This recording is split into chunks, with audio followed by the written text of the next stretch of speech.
I was sitting on this beautiful woman's face, and I was secretly crying, missing my ex-boyfriend.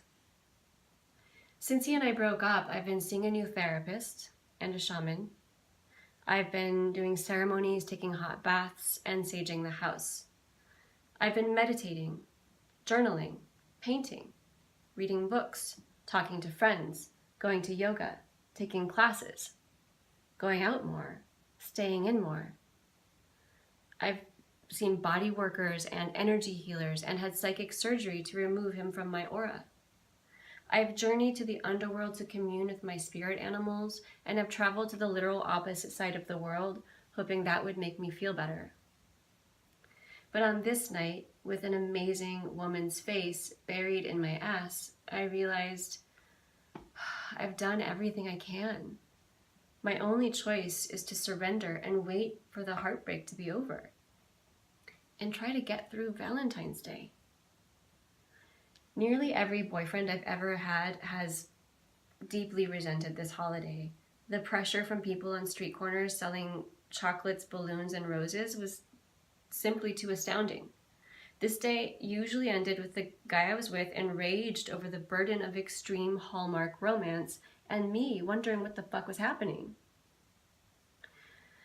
About 6 years ago, I was nursing a broken heart and Valentine's Day was a few days away, and I didn't want to spend the day on the couch in tears like every other day.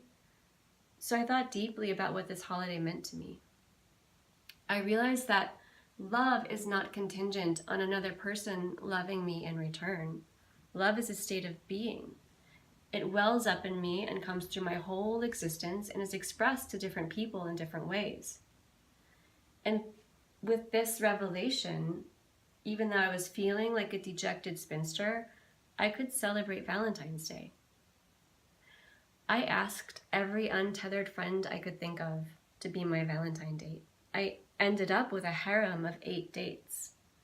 We dressed up, we went for a nice dinner, there were chocolates and flowers and photos taken. There were no arguments, there was no fighting. It was easy and fun, and I was intoxicated on the love I felt for my friends. Since this experience, Valentine's Day has been my favorite holiday. Last year, I met this guy on Bumble named Gabriel. By Valentine's Day, we had been dating for about 3 weeks.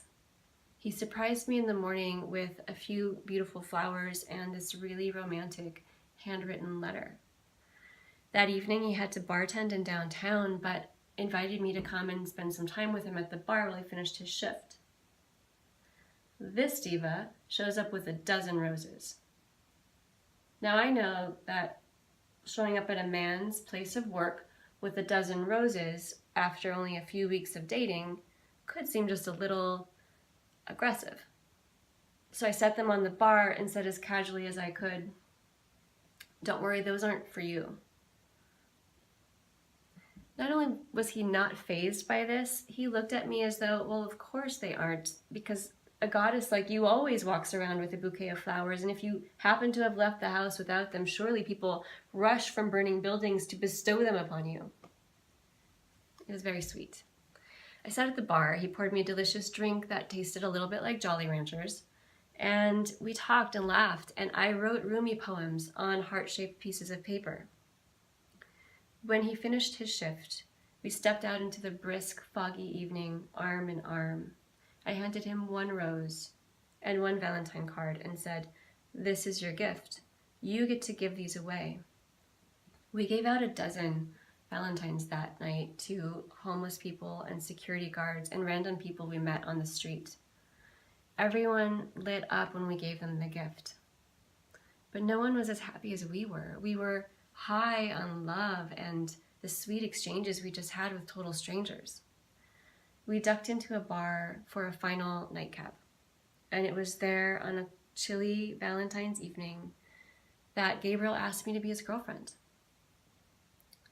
Over the following months, we developed a deep love and a beautiful relationship, and we were talking about a long future together.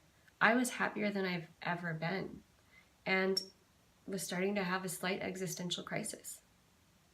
One day I looked at him and said, babe, I'm so happy I don't know who I am anymore. I've spent my whole life fighting for love, trying to get the person I was with to love me enough. But now that I have you and I feel this loved and this seen and this safe, I don't know what's driving me. I don't know where my fire is. I've put on 7 pounds. I'm not sure if being this happy is good for me. Now I know most people find a balance here, and I think I definitely would have. But him being slightly younger and still to get his acting career off the ground, I think he eventually felt this way too.